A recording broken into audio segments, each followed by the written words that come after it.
pedacito de saludo en alemán. Sehr geehrte Damen und Herren, es ist uns eine große Freude, Sie heute im Namen des Centro Cultural Ecuatoriano-Alemán zu dieser besonderen literarischen Veranstaltung begrüßen zu dürfen. Nos une esta tarde la literatura, la memoria y el puente entre culturas. Es un honor contar con la presencia de Margarita Borja, escritora ecuatoriana que ha sabido, con agudeza y sensibilidad, plasmar en sus columnas el tránsito emocional y cotidiano de una latina en Alemania. Título que da nombre a su más reciente publicación. En estas páginas, la autora nos invita a acompañarla en un recorrido íntimo y reflexivo por los contrastes, aprendizajes y desafíos de la migración, desde una mirada profundamente humana y sobre todo femenina. Para moderar este diálogo nos honra la participación de Cecilia Ansaldo, reconocida crítica literaria y figura fundamental en la escena cultural ecuatoriana, quien nos guiará en esta conversación que promete ser enriquecedora y provocadora. Agradecemos a todos por su presencia, a Margarita por compartir su voz con nosotros y a Cecilia por acompañarnos con su lucidez y experiencia. Les deseo una tarde inspiradora y que este encuentro nos acerque aún más a las múltiples formas de vivir y narrar el mundo. Simplemente voy a hacer un pequeño resumen de la hoja de vida de Margarita, quien es periodista, escritora, traductora y crítica literaria. Reside en Leipzig, Alemania, desde el 2007, país en el que ha forjado una intensa vida profesional y familiar. Su trabajo periodístico se ha centrado en el análisis cultural, político y migratorio, desde una perspectiva latinoamericana, colaborando de forma regular como columnista de opinión internacional con el diario El Universo desde el 2012. En el 2015 publicó un libro, Una latina en Alemania, Historias de dos mundos. Además de su labor como escritora, Margarita se desempeña como traductora y promotora cultural, participando activamente en encuentros literarios y espacios de reflexión sobre el desarraigo, la identidad y la escritura como territorio de resistencia y pertenencia. A Cecilia también la vamos a presentar, aunque ya todo el mundo la conoce. Es licenciada en Lengua Española y Literatura y magíster en Educación Superior.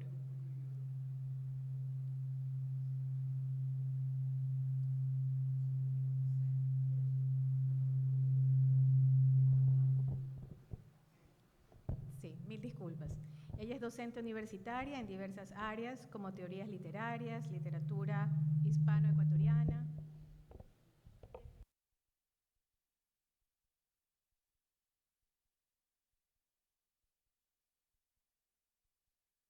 de opinión desde hace 15 años en Diario El Universo. Es especialista en temas de lengua española.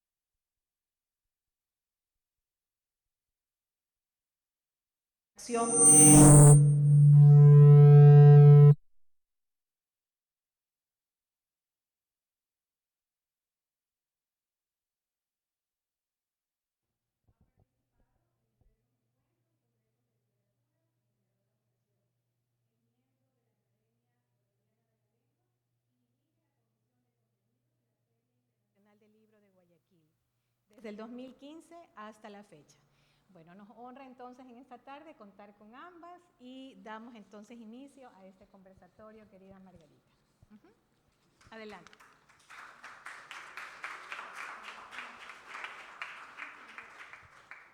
Gracias, amigos, amigas, buenas tardes. Ya me siento muy familiar con el Centro Ecuatoriano Alemán y aquí estoy por repetida ocasión. ¿Qué mejor para compartir experiencias y ideas con una colega de página y con una colega de medio? Margarita Borja y yo somos columnistas de Diario El Universo, de tal manera que tenemos muchos elementos en común que van a ir saliendo o se van a discutir a lo largo de esta cita. Me interesa, por ejemplo, dilucidar qué es una columna de opinión. ¿Es literatura o no? Ya hubo aquí un pronunciamiento de parte de Adelina y yo recojo la intención de discutirlo. ¿Qué supone escribir columnas de opinión? Disciplina, capacidad de observación, capacidad de reflexionar sobre la realidad o de pelearse con la realidad también para decir qué es lo que no aceptamos y qué es lo que es urgente reconsiderar. Un poco de todo esto, ¿no? Por eso le propuse a Margarita que en primera instancia revisemos esta tarea, este quehacer, este compromiso de escritura, que es publicar columnas de opinión en un medio público, internacional, pero en un medio. ¿Qué dice Margarita? Gracias, Cecilia. Qué gusto estar aquí. Este centro cultural ya me siento en casa. Adelina Landívar, Simone Ferrot me han recibido con tanto cariño y Guayaquil es una ciudad preciosa en la que me siento muy conectada. Ver aquí a mis lectores que a veces me sirven, me apoyan, me motivan, la gente que cree en uno. Y creo que para eso escribir columnas es una forma de no sentirse muy solo o muy sola. Es una forma de compartir lo que uno piensa, lo que uno siente, a diferencia de un reportaje, un artículo periodístico, es nuestra mirada. Y uno puede contarle a la gente lo que uno opina, a ver si les convencemos. Pero eso no suele funcionar. Ayer decía Bonil en un evento maravilloso de Diario Universo sobre Mafalda, él decía que cuando yo hago una caricatura, la gente que conecta es la gente que ya piensa así, ya conoce esos referentes. La gente que ya tiene esa misma cosmovisión del mundo dice, ah, ahí está, pero condensado. Y se siente con las otras personas que piensan y que ven el mundo así. O te da voz, que tú ya sientes, ya una voz para decir esto que yo también siento. O no estás segura, tienes así idea más o menos y te dicen, esas son las palabras que estaba buscando. Entonces, comparto mi visión del mundo, lo que me ha pasado, lo que pienso, lo que siento, mis tristezas, mis soledades. Creo que soy un poco exhibicionista a veces. Es porque quiero que me acompañen. Y entonces mi forma de escribir columnas, más que decir mis opiniones, es invitarles a que me acompañen a pensar y a sentir. Entonces a veces creo una atmósfera así literaria, porque creo que la literatura es lo que más involucra, te hace sentir que estás ahí con la persona. Entonces intento escribir de una manera literaria, que no siempre me sale, depende de cómo me sienta esa semana, ¿no? Los escritores también somos al final productores, creadores, y depende cómo estemos en ese momento, lo que nos esté pasando, si comimos, si no comimos, si nos duele la cabeza. Pero más que nada es que compartan, que nos acompañen. Sin embargo, a pesar de que escribimos columnas en primera persona, hay un peligro, Margarita, hay un riesgo. Alguna vez un lector me dijo, cuidado, consideras que la columna es tu diario íntimo. Por lo tanto, al público no le interesa tu yo personal, tu circunstancia, le interesan tus ideas, ¿ves? Y ahí se abren ya dos campos, ¿no? Una cosa es narrar y otra cosa es proponer ideas. Desde ese punto, la columna de opinión estaría más cercana al ensayo que a la narrativa. Tienes toda la razón, y la línea entre quiero que compartan lo que yo veo, que yo siento, y quiero formar a la gente políticamente es muy fina. Entonces hay que estar ahí en los dos lados. A mí me inspiran columnistas como, no sé, Milena Jesenska, esta novia de Kafka, era una columnista. Y sus columnas de 1920 son así también, algo entre... Porque las mujeres, lo femenino que mencionaba Adelina, las mujeres suelen tener opiniones desde lo íntimo. Y los hombres, estoy generalizando, ¿no? Los hombres suelen tener opiniones desde arriba. Entonces, así debería ser el mundo. En cambio, las mujeres dicen, yo observo mi mundo así. Yo he visto las columnistas mujeres y hombres así históricamente tienen otra perspectiva.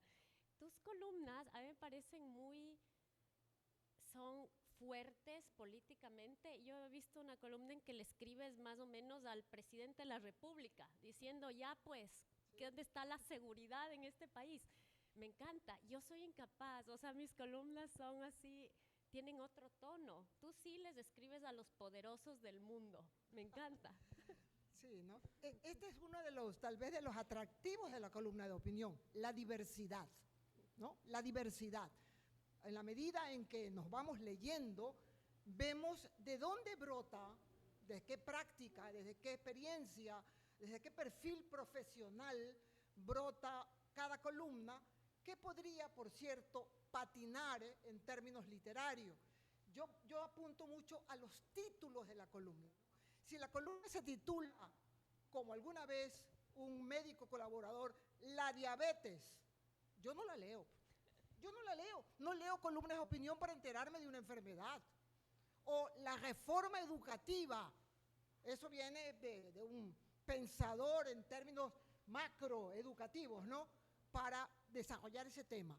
Así que sí, hay, y con esto cerremos esta introducción, una línea interior muy zigzagueante que nos puede poner de uno u otro lado.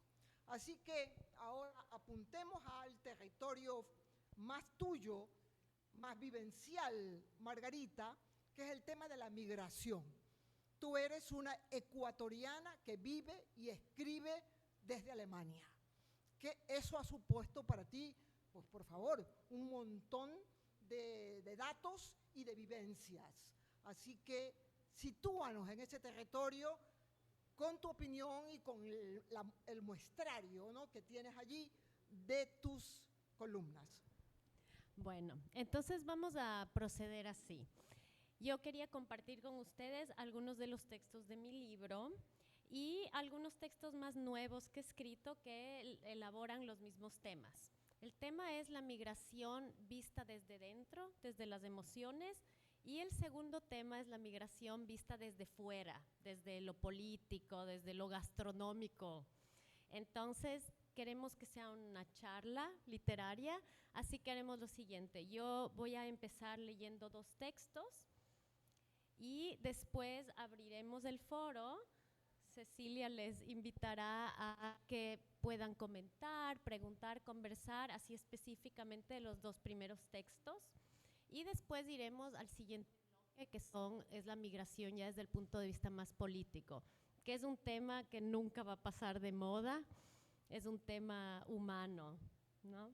Bueno, entonces voy a empezar leyéndoles un texto, una columna que está publicada en mi libro, que se llama Volver.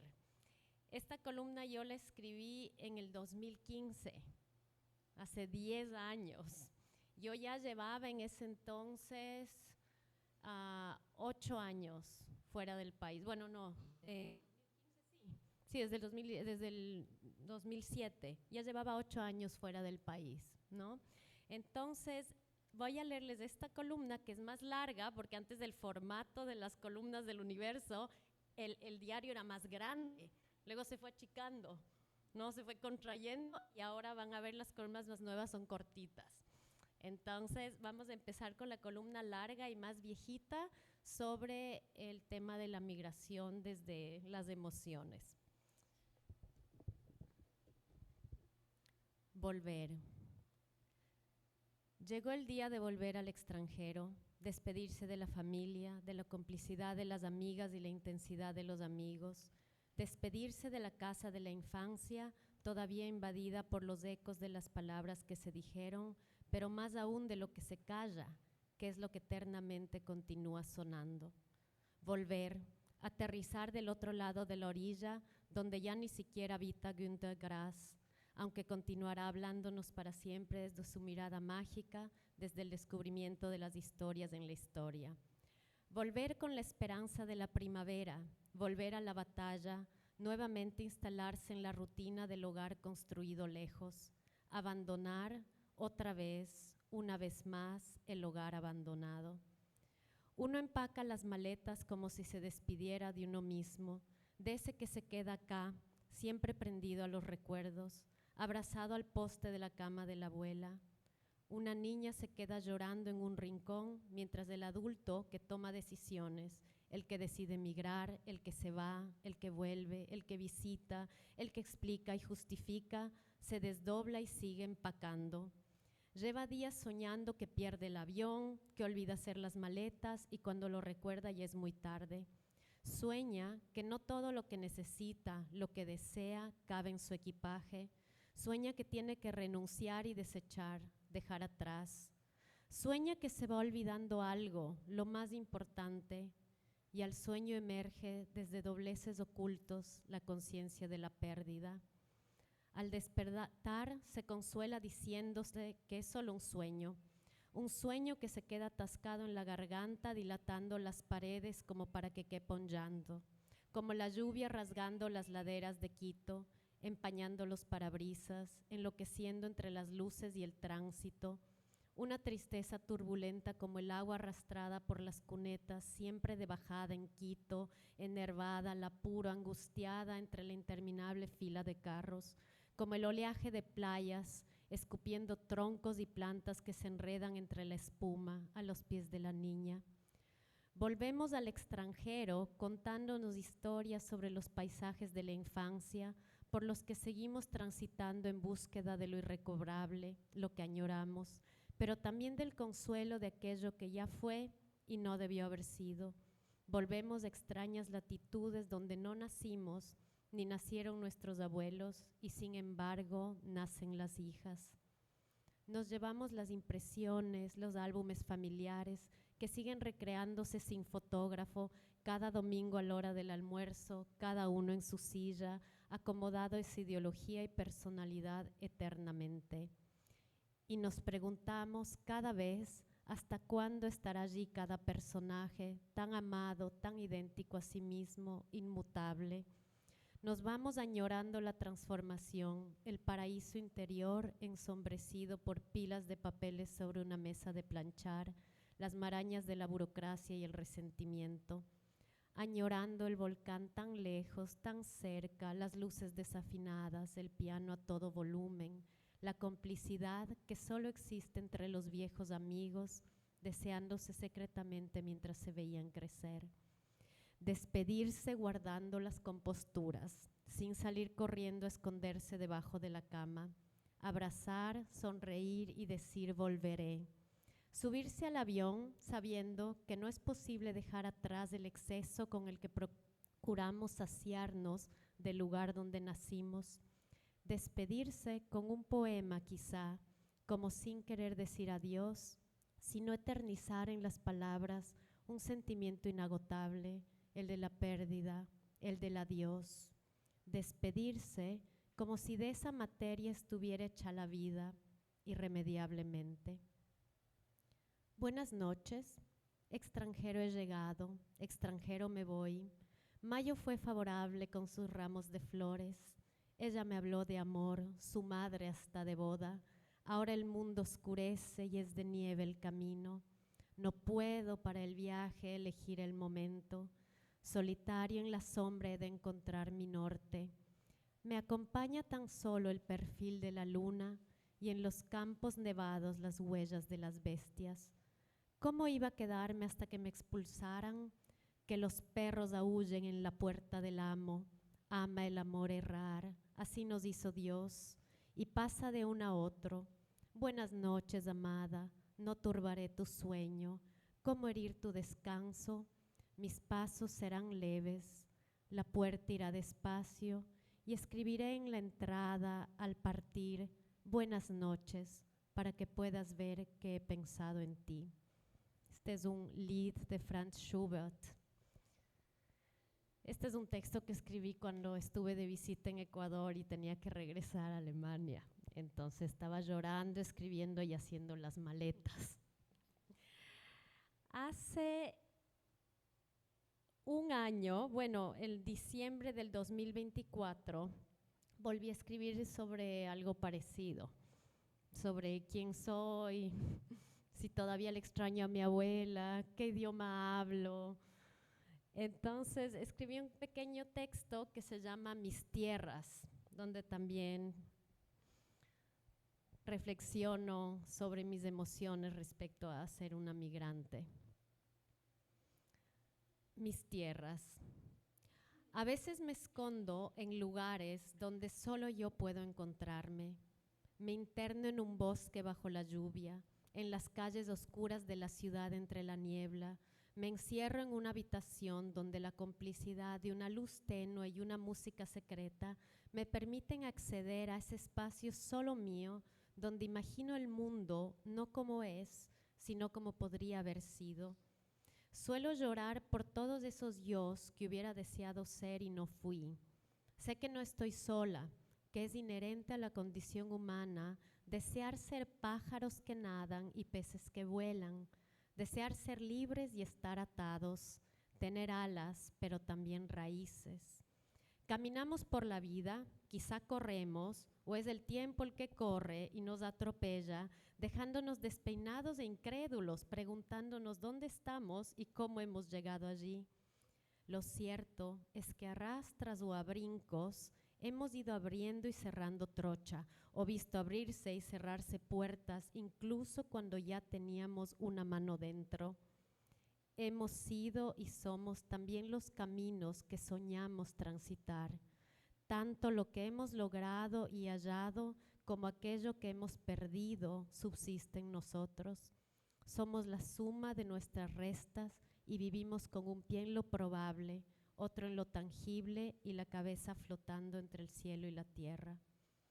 El cielo es de todos, el espacio infinito del pensamiento, la imaginación y la memoria, pero la tierra, ay, la tierra te quema los pies. Tatuaje, te acompaña por siempre ese barro del que te cosieron.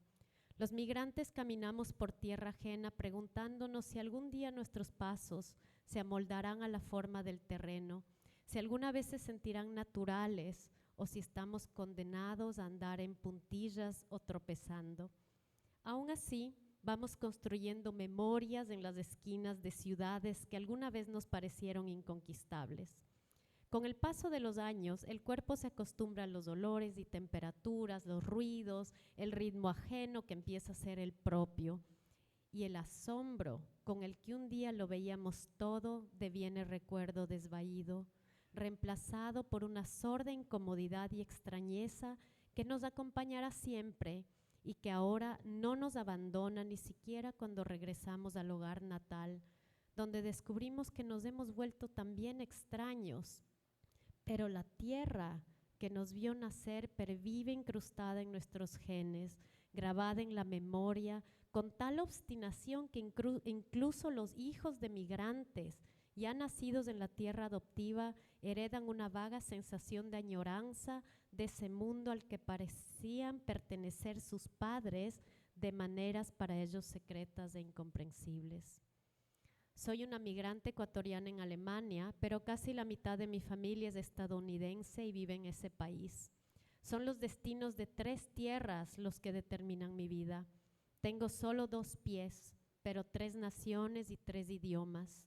A veces empiezo una frase en español y la termino en inglés, canto en español, insulto en inglés y leo un poema de amor en alemán. Ya ni sé en qué lengua sueño, las llevo todas trenzadas en mis cabellos. Sueño con paisajes infinitos por los que vuelo sin preguntarme si me pertenecen, sin quemarme los pies, sin chocar contra puertas ni fronteras. Soy, en mis sueños, todos los yos que desearía ser, todas las posibilidades, todas mis tierras. Bien.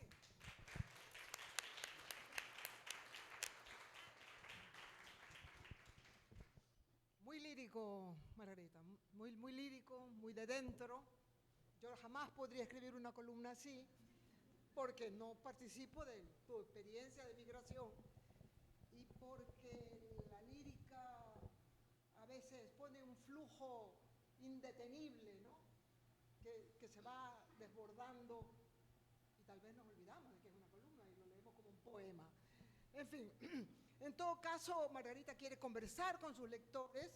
Es el momento de intercambiar criterios, impresiones, no solamente de los 2 textos que nos ha leído, sino de lo que tenemos en la memoria de venirla leyendo todos los domingos en el Universo en los últimos años.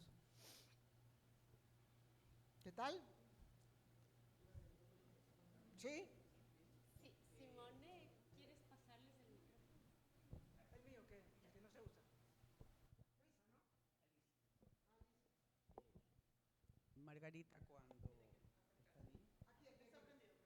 Margarita, cuando hicieron la introducción del tiempo que tiene escrito el libro, yo escuché que era 2015. Y aunque he escuchado una casi poema entre el 2015 y ahora el 2024, y el último, creo que parece cerca de Navidad, ¿qué cambió? Casi una década. ¿Qué pasó con la forma de escribir y con las experiencias en Alemania? ¿Qué cambió?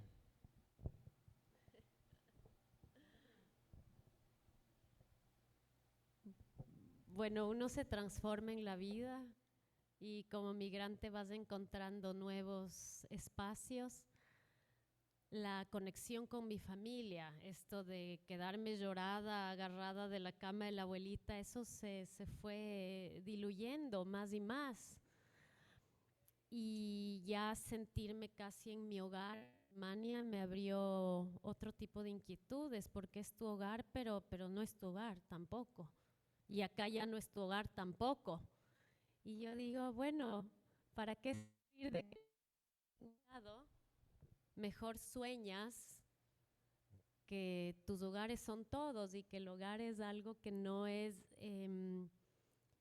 sólido. Entonces yo ya en mis columnas más nuevas ya no estoy buscando respuestas, ya he aceptado que uno debe vivir el mundo con sus incertidumbres. Y si soy trilingüe, soy trilingüe. Yo vivo en Alemania de dar clases de inglés y de español. En mi casa hablo solo inglés. Así como yo amo el español, en mi casa tengo que hablar inglés y me causaba mucha tensión esto de estar saltando de lengua en lengua. Y digo, bueno, son todas mías, son mías. Esta gente extraña en Alemania es mi gente y la gente es mi gente. Entonces, creo que me volví más flexible y más resignada.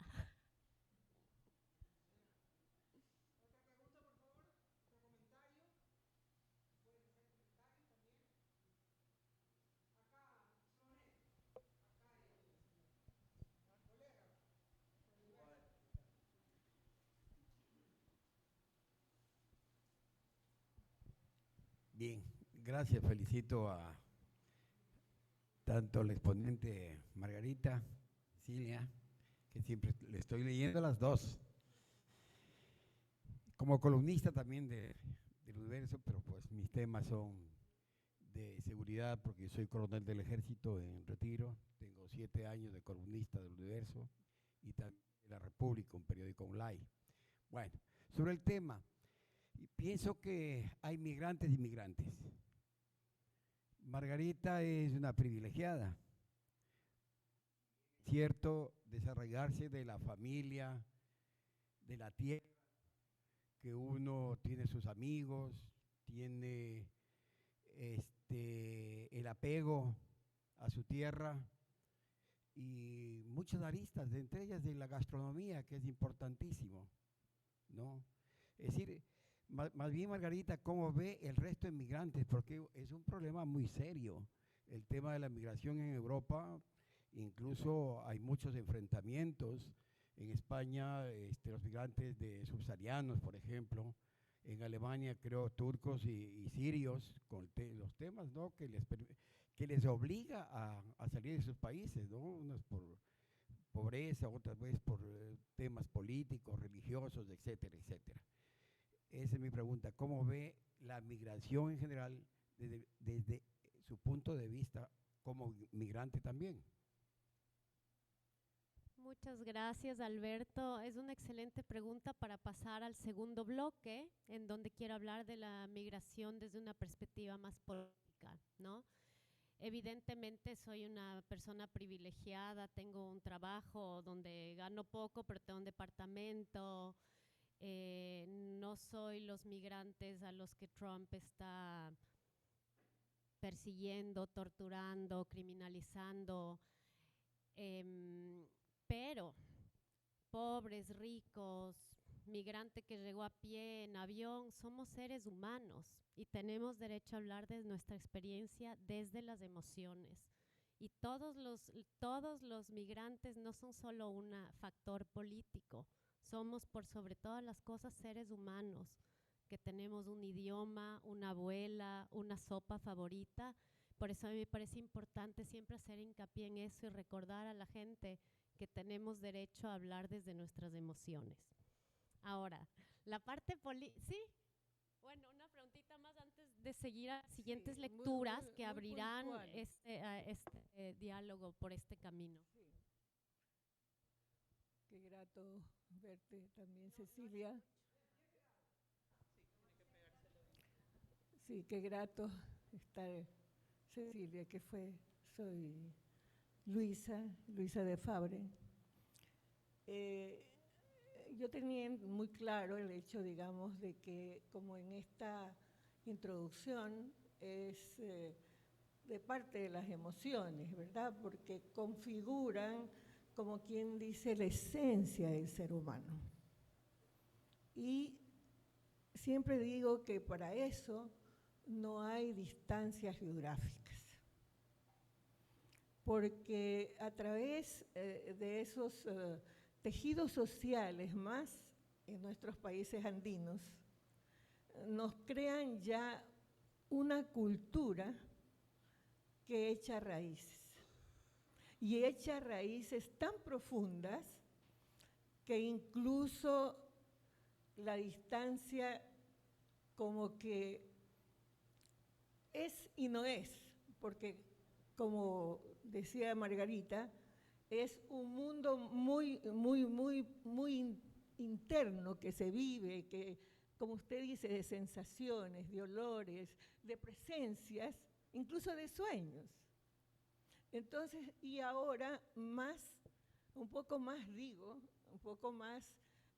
aunque sigue siendo como impersonal, la cuestión cómo se mantienen esos vínculos a través de todas estas carreteras o hiperpistas informáticas y telemáticas, ¿no? Cómo usted se ha mantenido ese nexo, que sí lo tiene, porque tiene sus lectores, su familia ampliada y demás, ¿cómo ha mantenido? Esa es mi pregunta. Gracias, Luisa. Sí, bueno, evidentemente la migración hoy día estás lejos, pero estás todo el día viendo a la gente en Instagram, lo que hace, tu abuelita te escribe por WhatsApp. No era como el siglo XIX o antes, incluso antes, que te ibas y te ibas. Y ya una carta se demoraba meses en llegar por barco.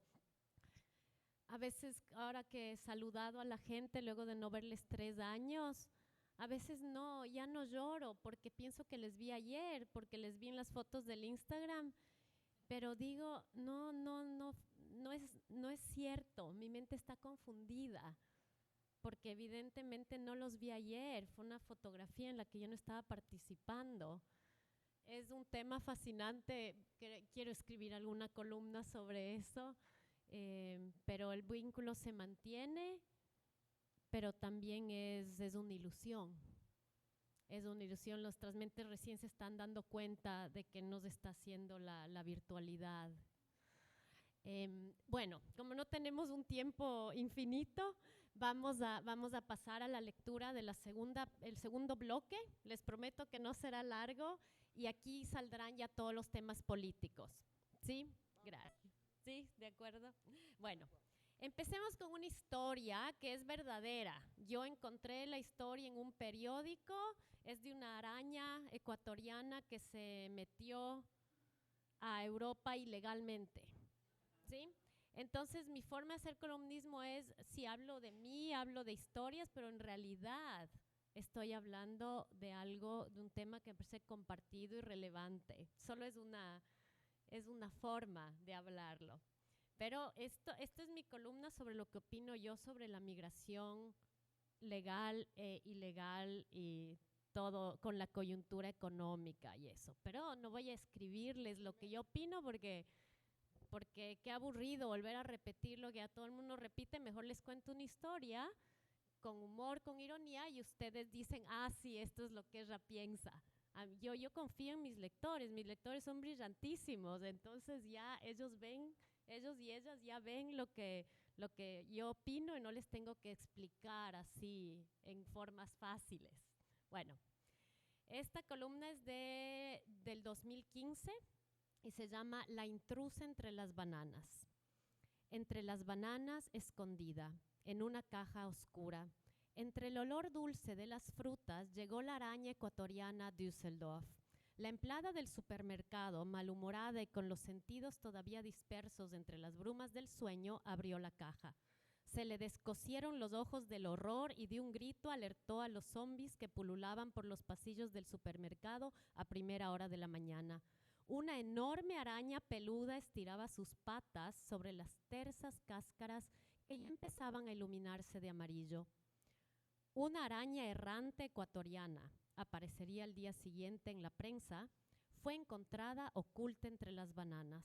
El horror se dispersó huracanado por todo el supermercado. En minutos ya estaba llegando la policía para hacerse cargo de la situación y apresar a la intrusa, más tarde identificada como una Phoneutria-fera.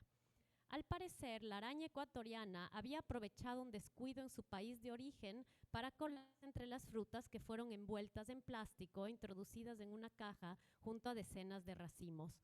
Solo la flexibilidad de su cuerpo y su habilidad para adaptarse a los mínimos espacios que quedaban entre las frutas le permitió sobrevivir al viaje transoceánico sin perder ni una sola de sus patas. Todavía eran 8 y se movían con una rapidez aterradora cuando se la encontró entre la exuberante fruta tropical que hace las delicias de los centroeuropeos. Uno ya no puede ni disfrutar del soleado placer de comerse una banana importada siguiendo los rectos caminos de la ley internacional sin que se cuele por ahí algún bicho miserable para venirse acá, instalarse en nuestro país, en donde obviamente tendrá enormes dificultades de adaptación, por lo cual terminará dedicándose a la delincuencia, escondiéndose en polvorientos rincones y tendiendo sus redes a los incautos ciudadanos de Düsseldorf. Comentó a la prensa una de las clientas del supermercado que a esas tempranas horas ya había hecho su compra diaria: 2 paquetes de jamón, 3 de cigarrillos, 5 panecillos y una barra de mantequilla, una lata de gajos de mandarina en conserva y una botella de aguardiente de centeno. Se nos está yendo de la mano el tema migratorio. ¿Cómo es posible que se permita la entrada a este tipo de alimañas indocumentadas? Le confesaba un viejecito a la periodista que no le quitaba los ojos de encima a la caja abierta, en donde la araña se mantenía como paralizada por el horror, con las patas combadas, lista para darse a la fuga en cualquier momento.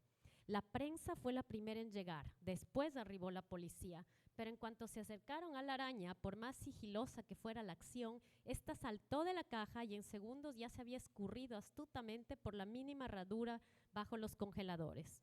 Ante el temor de que se tratase de un arácnido mortalmente venenoso, la policía decidió evacuar el supermercado. Cuando finalmente llegó el aracnólogo experto en especies tropicales, al cual habían arrancado de su cama en Colonia, la araña ya había desaparecido. Vaciaron y movieron los enormes congeladores, gatearon enguantados entre las estanterías de conservas y aceites y recién al mediodía lograron detectar el paradero de la enemiga. La araña errante, una de las especies más venenosas y agresivas del planeta, emergió lentamente de entre 2 canastas donde se apilaban jugosas uvas. Esta vez la policía actuó con rapidez y precisión, capturando varios racimos de uvas junto a la criatura. El peligro había pasado y tras horas de tensión se había logrado poner bajo custodia al astuto animal, que ya no podría escapar de la prisión asignada. La Phoneutria-fera, de origen ecuatoriano, que había ingresado al país sin el permiso de las autoridades competentes, fue deportada a Bélgica, donde se la mantiene reclusa hasta la fecha en el zoológico de la ciudad de Brujas.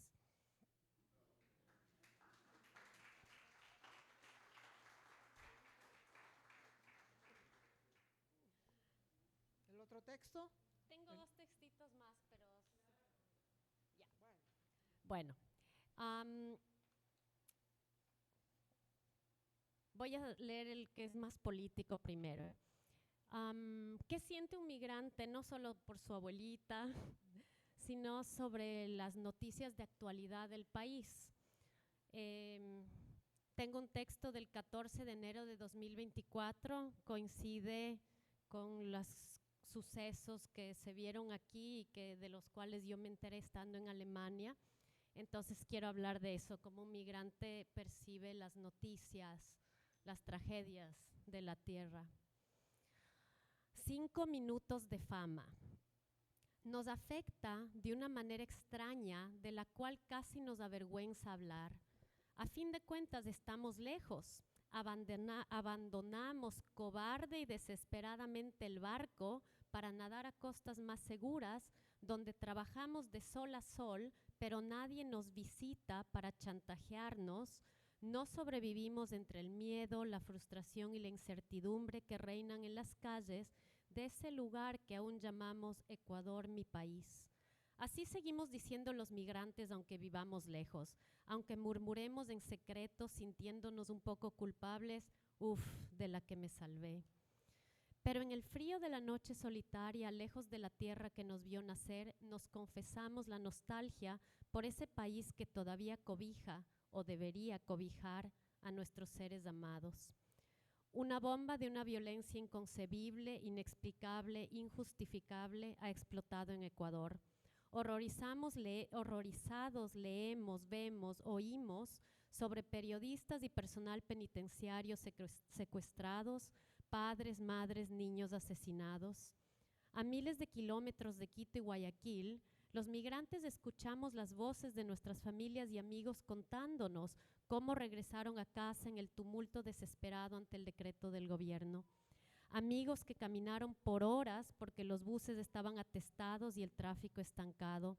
Amigas describiendo en un audio de WhatsApp la calidez y solidaridad con que tanta gente decidió enfrentar el miedo. Quien alguna vez ha pisado el Ecuador, quien ha nacido y vivido allí, conoce el alma tierna y nostálgica del andino, la fortaleza invencible del costeño, y se pregunta dónde les fallamos a todos esos chicos que hoy siembran de sangre al país, esclavos que han vendido su alma a mafias que lo único que pueden prometerles es dinero sucio, más que sucio, dinero manchado de sangre. Caminamos los migrantes por calles extrañas y los amigos extranjeros nos saludan alarmados. ¿Qué está pasando en tu país?, te gritan al pasar. Y no puedes evitar ese mordisco humillante, esa sensación de que te lo dicen como si fuera tu culpa, como si esperaran que les explicaras por qué tu país es tan violento, cuál es su problema, parecen increparte, mientras tú te preguntas amargamente dónde se guardan todo ese entusiasmo e interés por tu país los 364 días del año en que la prensa internacional lo ignora. ¿Por qué nunca se acercan a felicitarte por esos pájaros y flores esplendorosos, por esas sopas capaces de levantar a los muertos resucitados por la promesa de tanta delicia? ¿Por qué solo les interesamos cuando somos tragedia? Esto también es Ecuador, quisiéramos decirles mientras les servimos un plato de cazuela, ceviche, corviche, locro, encebollado, fanesca.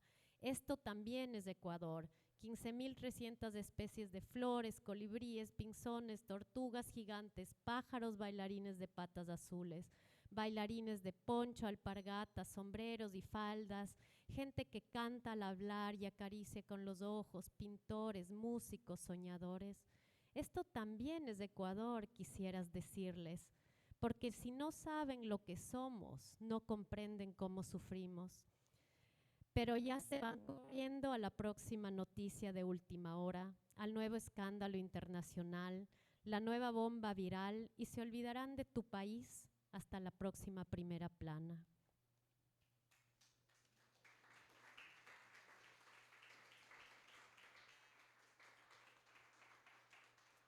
Y bueno, la imagen que acompañaba esta columna era, yo hice un collage de todas las primeras planas donde aparecimos, CNN, en los medios estadounidenses, los medios europeos, estábamos ahí, primera plana. Y para terminar, y me alegro y desde ya nos alegramos de escuchar sus comentarios y preguntas, quiero terminar en un tono un poco más alegre. Es un texto sobre la comida, la gastronomía.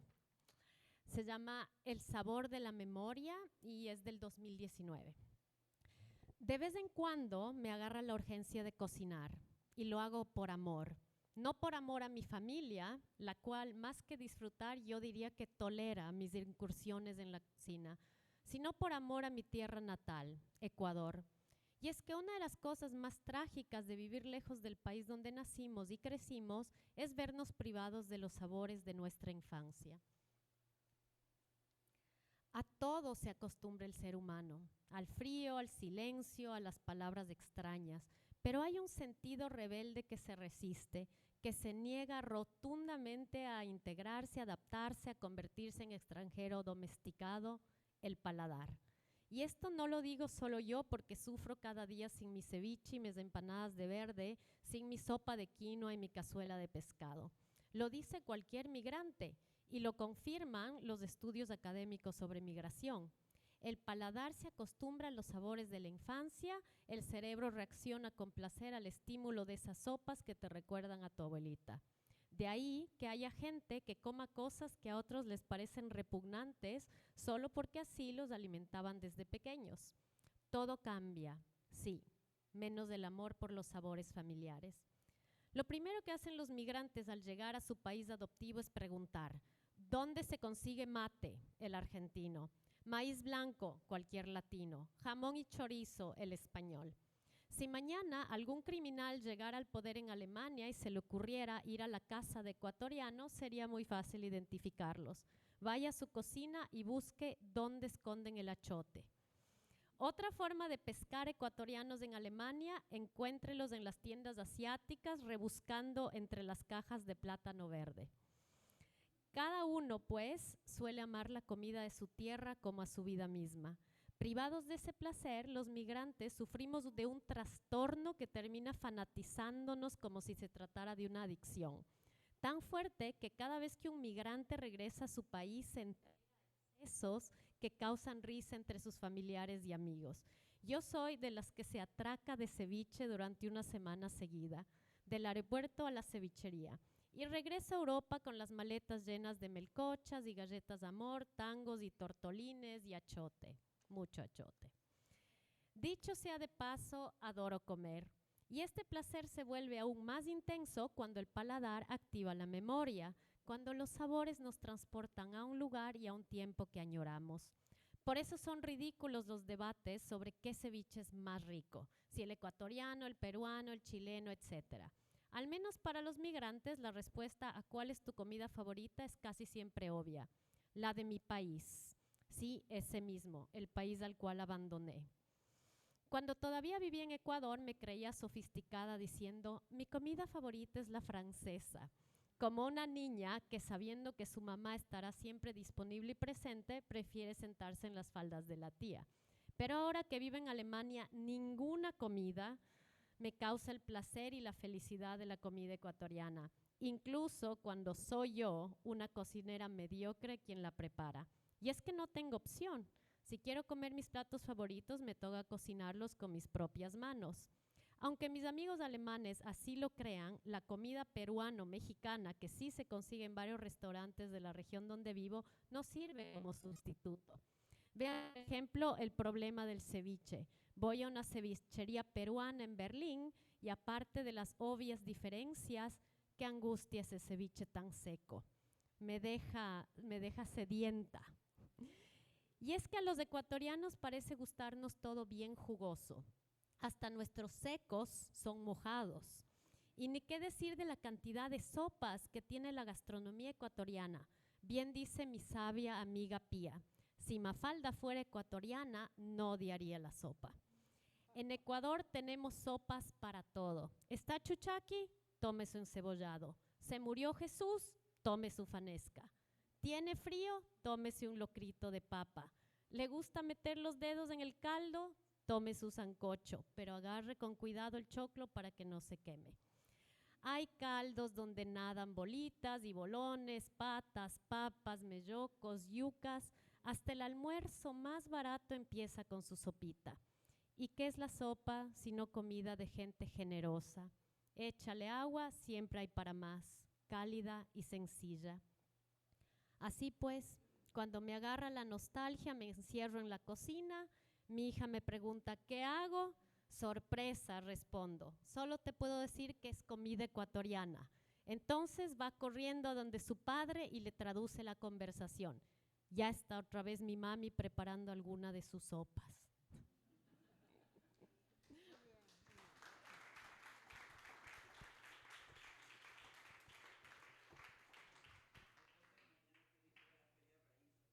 Eso es. Yo no quiero la Feria de Raíces este fin de semana. Ya me vuelvo a Quito de noche. Allá hay un comentario, una pregunta. Julio César, por favor. Pero la señora de ahí tenía antes una pregunta. Ah, bueno. A ver. La señora, no, la señora estaba antes. Perdón. ¿Quién era?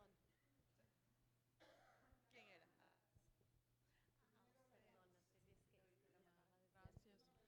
Muchas gracias que usted ha venido aquí. Vielen Dank. Dankeschön aquí al Centro Ecuatoriano Alemán que nos ha invitado. Y usted una embajadora especial. Usted conoce a Alemania también de que ha vivido años también encerrados. Ese es otro capítulo y yo le agradezco tanto por los comentarios en el universo. Bienvenida y buena estadía aquí en su tierra. Gracias. Dankeschön.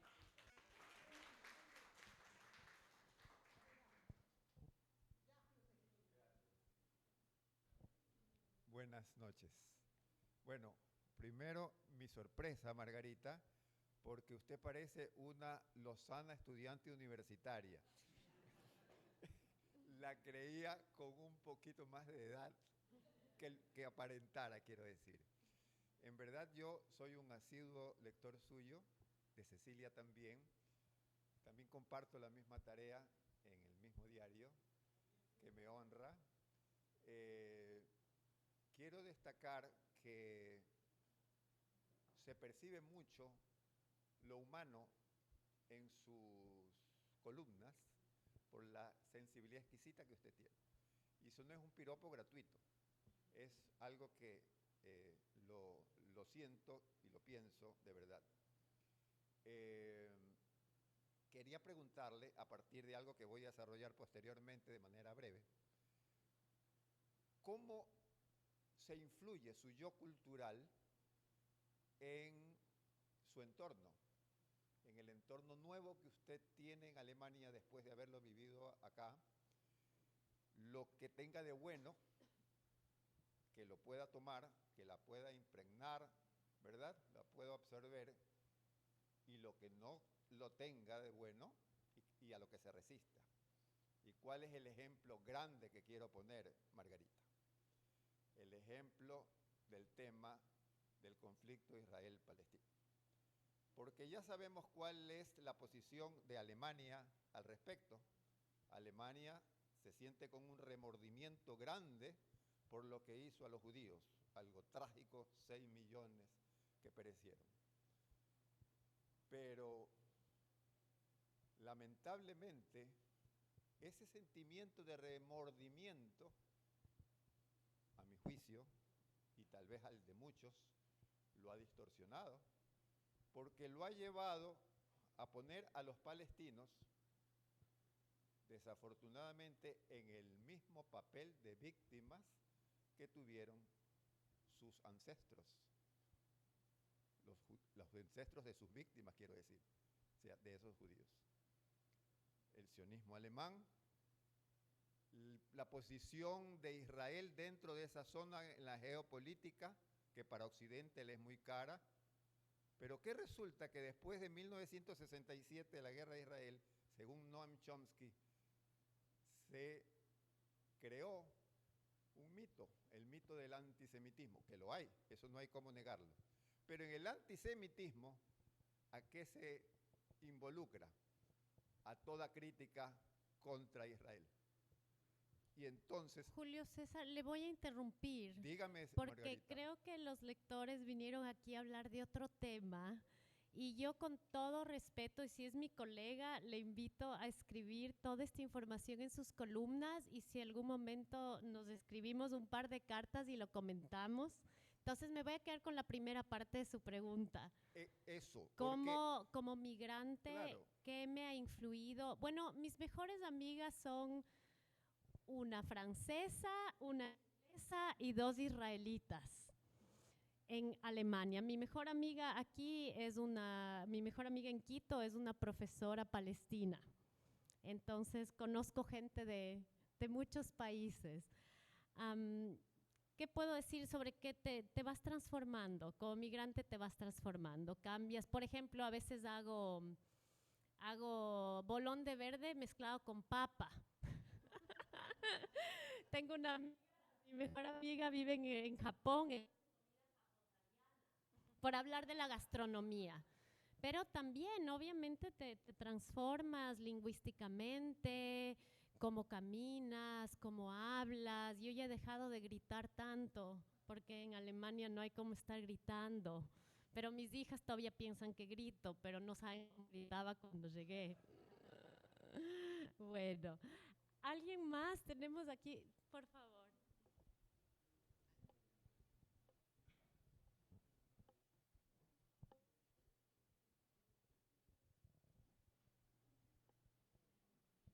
Bueno, muchas gracias. Gracias por estar aquí. Realmente es un regalo poder conocerla personalmente, aunque no la conocemos. Yo quería hacer una consulta de su experiencia. Yo vengo de migrantes en distintas condiciones. Vino en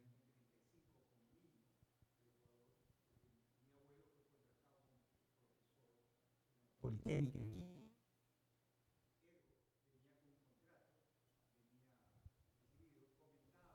¿Qué pasa con ¿okay? Estoy hablando del año 75.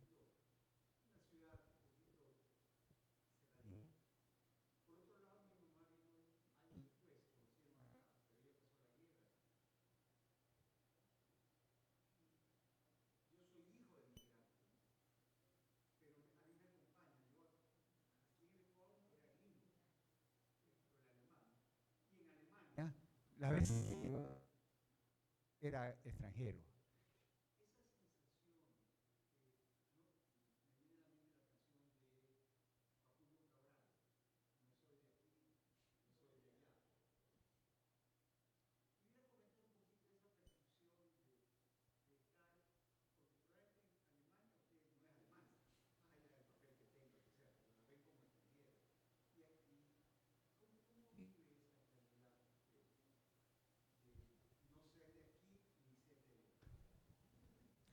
Gracias, qué gusto conocer a algunos lectores, ver sus rostros, oír un poco sus historias.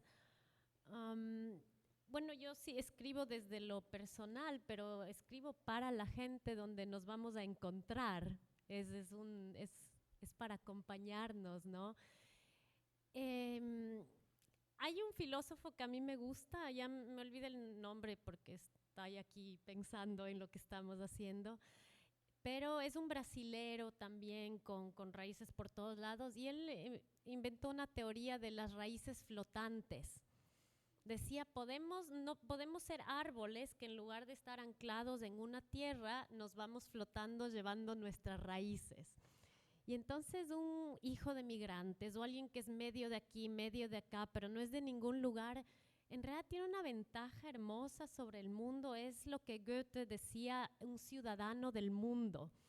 Y ya ni siquiera tenemos que esforzarnos en ser ciudadanos del mundo, sino que un poco ya nacimos con eso y uno sí se siente un poco así, como que no tiene un piso muy sólido, pero es lo que yo he aprendido a disfrutar de esa falta de etiquetas, de ser de todos lados, de hablar muchos idiomas y no tener que estar justificando. Sí, soy muy blanca para esto, soy muy gritona para lo otro, bailo demasiado bien para esto, cocino demasiado mal para lo otro. Todos vivimos en los márgenes de todo y especialmente creo la cuestión de la migración, de la lengua, de las historias de los padres, de las madres migrantes, eso me parece a mí fascinante. Mis padres no tienen una historia migratoria. Yo he sido la primera que he vivido ser la migrante. Son mis hijas las que van a escribir, ojalá algún día, historias sobre su madre migrante. Muchas gracias.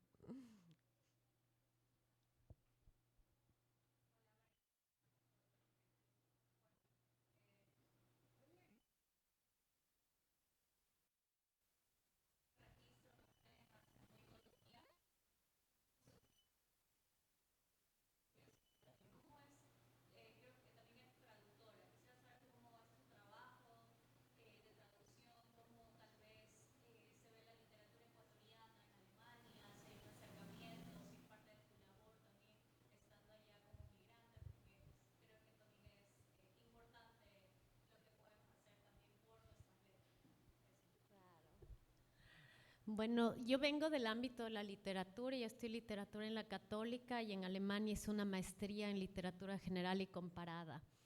Y yo, por supuesto, siempre intento un poco compartir cuentos de Pablo Palacio, novelas de Javier Vázquez, cosas que a mí me gustan y que voy conociendo.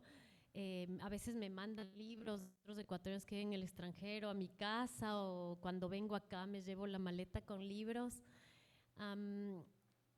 Esto es para mí y para compartir las bellezas de nuestras letras, ¿no? Mi lenguaje, mi forma de escribir, coloquial o poética, yo no sé muy bien de qué me nutro. Yo leo muchísimo literatura en español, pero también leo todo el tiempo en alemán, inglés. Yo creo que mi forma de hacer columnismo está muy influenciada por columnistas extranjeros. Yo leo las columnas que me encantan en diarios alemanes. Los columnistas son súper libres, escriben como quieren, escriben de un día que les dolió el pie y el otro escribe sobre conflictos políticos. O sea, hay mucho, como dice Cecilia, es un grande, pero es que en Ecuador no se hacía tanto. El columnismo en Ecuador, yo he visto los diarios antiguos, primero era un oficio masculino, donde los hombres te imponían esa visión del mundo así política. Yo no estoy en contra de los hombres, hablo de esta forma masculina de escribir. Y era muy solo así. Entonces estas nuevas voces, lanzarse a escribir de otra forma, a mí realmente me ayudó a empezar a leer columnistas de otros idiomas, de otras culturas, pero también de otras épocas, en otros países, y por eso ya me lancé a escribir. Digo, esto también es una forma de hacer columnismo.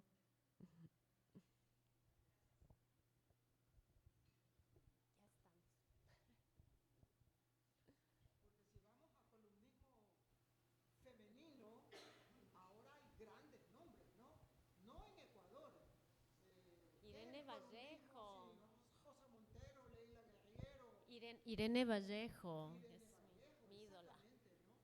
Aquí cerca en Colombia, ¿qué narradora no deriva inmediatamente al columnismo? Sí. Así que es verdad, las mujeres hemos levantado una voz y la seguimos usando sin límite. Esto era lo que estaba programado, estimados amigos. Si ustedes quieren conversar más, podría ser. Sin embargo, hemos cumplido el tiempo y lo previsto, de tal manera